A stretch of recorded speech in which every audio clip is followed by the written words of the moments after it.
You know that specific feeling when you realize you've done everything right? Good degree, steady job. You're not broke. You're not rich either. You're comfortable. And somehow that word comfortable starts to feel like a trap. You earn enough to not stress about this month, but not enough to stop worrying about the next 10 years. You pay down debt that feels normal. You save a little. You invest a little. And every January, you tell yourself, this year will be different. But the year comes and nothing changes. Because here's what nobody tells you: the middle class isn't a financial level, it's a system. A carefully designed system that keeps you productive enough to consume, but never free enough to exit. And today, I'm going to show you exactly how that system works and the specific moves that let people escape it. Stay till the end because the last 5 minutes of this video contain the one shift that separates people who stay stuck from people who quietly build their way out.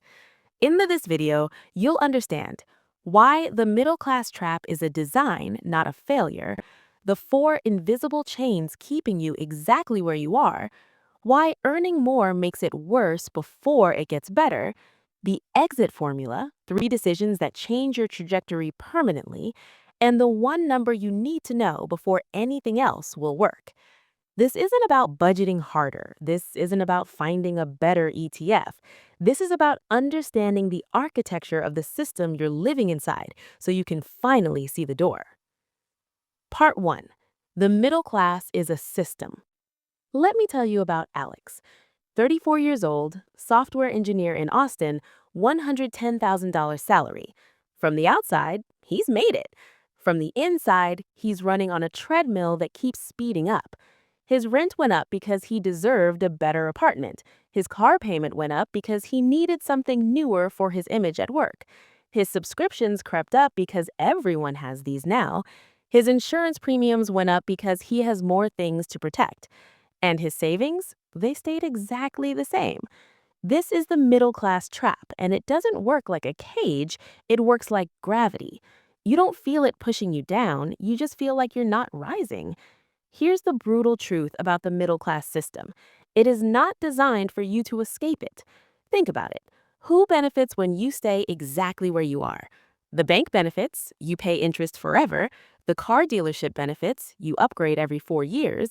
The lifestyle brand benefits, you buy status signals to feel successful. The financial product industry benefits, you keep switching, hoping for better returns. Every single system around you profits when you stay in the middle, not because they're evil, because that's their business model. And here's what makes this especially dangerous for smart people like you. The middle class trap doesn't target the lazy, it targets the ambitious. Because ambitious people want to look successful before they are successful. They want to upgrade before they've secured the foundation. They want to optimize before they've stopped the leaks. Alex isn't losing because he's not working hard enough. He's losing because he's working inside a system designed to convert his ambition into someone else's revenue. But once you see the system, everything changes. Part 2. The four invisible chains. There are exactly four mechanisms that keep middle class earners locked in place, and until you name them, you can't break them. Chain 1. Lifestyle inflation. Every time your income goes up, your expenses go up slightly faster. Not dramatically. Dramatically, you'd notice. Subtly, normally, justifiably. You deserve a nicer apartment. Your old car is embarrassing. That restaurant is totally reasonable once a week. Each decision makes perfect individual sense. Together, they form a cage.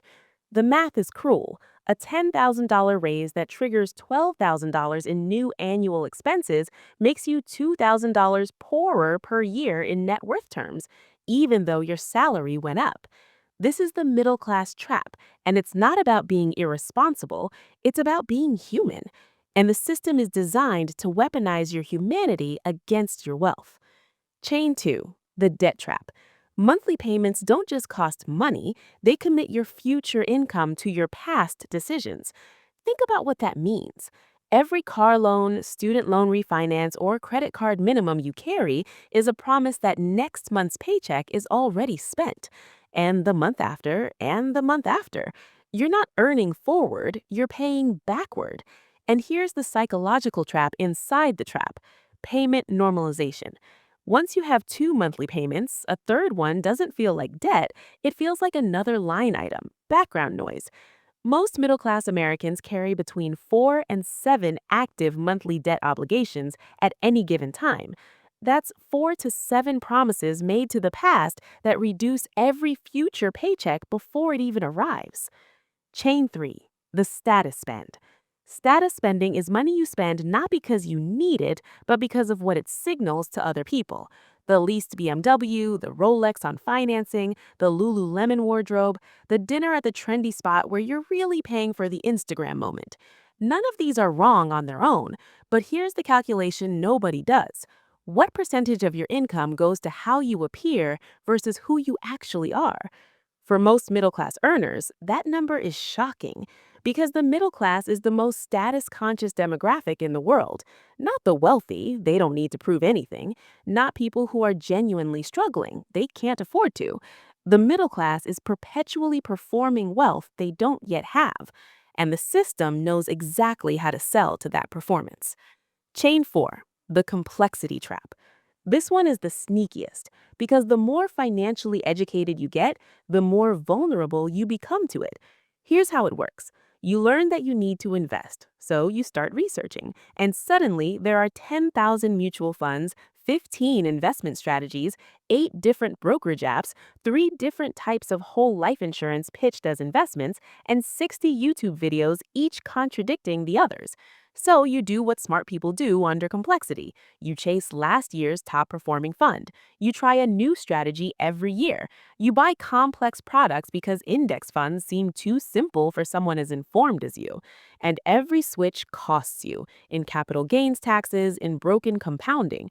Every complexity costs you in fees, in decision errors, in time. Here's the brutal number. The average middle class investor loses 2 to 3% annually to complexity related mistakes. Over 20 years, that gap is the difference between $400,000 and $800,000 from the exact same investment. Not because they made catastrophic bets, because they couldn't stay boring. Part 3. Why earning more makes it worse first. Here's the counterintuitive truth that explains why high earners are often more trapped than moderate earners. When your income doubles, your lifestyle upgrade pressure more than doubles. Because now you can afford things you previously dismissed. The $1.2 million house you used to scroll past on Zillow, now it's almost within reach, maybe with a slightly bigger mortgage. The first class upgrade? Well, you do work incredibly hard. The second car? It would genuinely make logistics easier. Higher income doesn't automatically create more wealth, it creates more permission. Permission to spend, permission to borrow, permission to upgrade.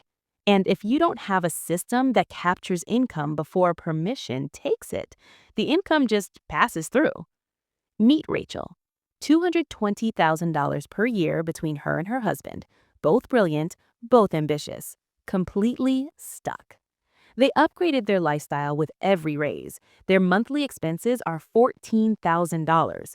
Their debt payments are $4,800. Their actual savings? Under $1,000 a month. They're in the top 10% of household income in America. They save less per month than many families earning half their salary. This is not a failure of intelligence. This is a failure of architecture. Rachel doesn't have a spending problem, she has a system problem. She has no structure that captures money before it can be spent. The exit doesn't start with earning more. It starts with building a capture system. Part 4. The exit formula, 3 permanent decisions. Here's what I found studying people who actually escape the middle class trap. Not temporarily, not on paper, actually escape it where the math works in their favor and they don't feel the treadmill anymore. They all made 3 specific decisions, not tips, not hacks, permanent structural decisions. Decision 1. Pay yourself first, automatically. This sounds simple, it's not. Most people try to save what's left over after spending. There is never anything left over.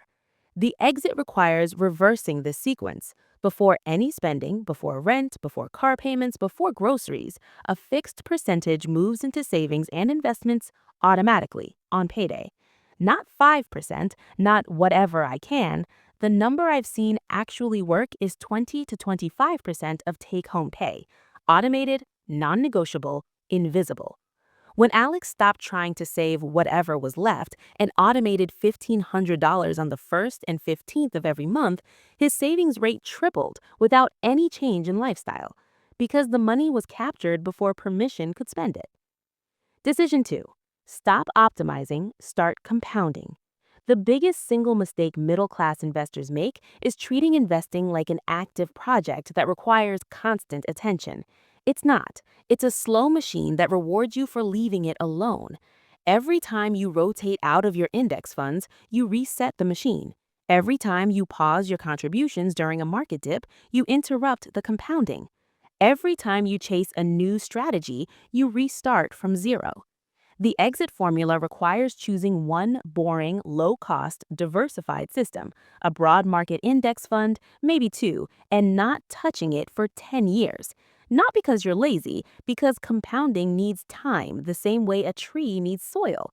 You don't keep pulling up the roots to check if it's growing. Here's the math that changes minds. $1,000 per month in a consistent 10% return vehicle for 15 years is $414,000. $1,000 per month, but you switch strategies every 2 years, losing 2 years of compounding each time, is around $240,000.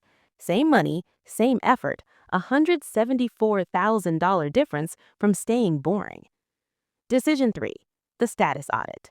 Once a year, you sit down and calculate exactly how much you spent on status signals.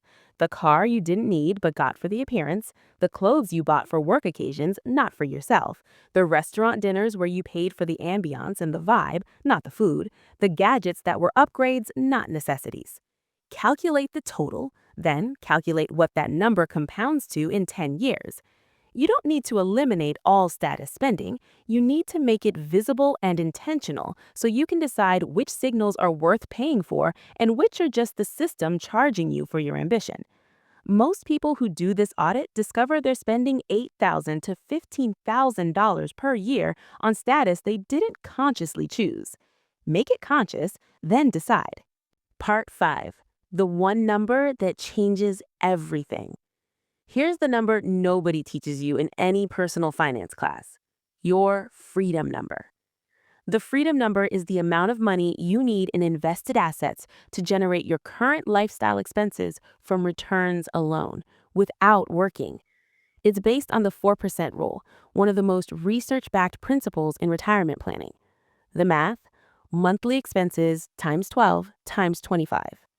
If your monthly expenses are $5,000 times 12 equals $60,000 per year.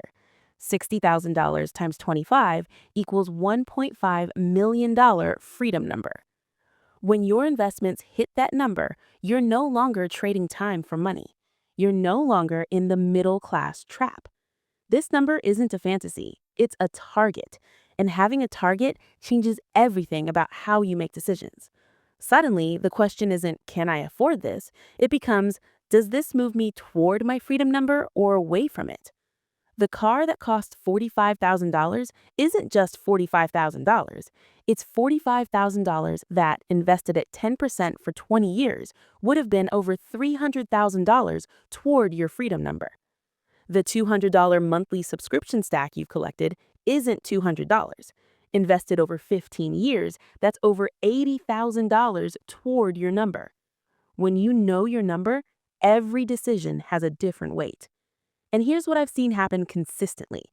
People who know their freedom number save 2 to 3x faster than people who are just trying to save more. Because a target creates urgency, and urgency creates system. Calculate yours right now. Pause the video, do the math. Monthly expenses times 12 times 25. That's your exit number from the middle class trap. The middle class isn't a failure, it's a starting point. But it only stays a starting point if you see the system clearly and make decisions that work against the gravity, not with it. 4 chains hold you down: lifestyle inflation, debt normalization, status spending, and complexity addiction. 3 decisions break them: automated capture, boring compounding, and conscious status spending. One number makes it real: your freedom number. Drop it in the comments. What's your freedom number? Even a rough estimate. I read every single one. And share this with someone who earns well but still feels stuck. They need to see the architecture before they can escape it. Subscribe, hit the bell. See you in 2 days.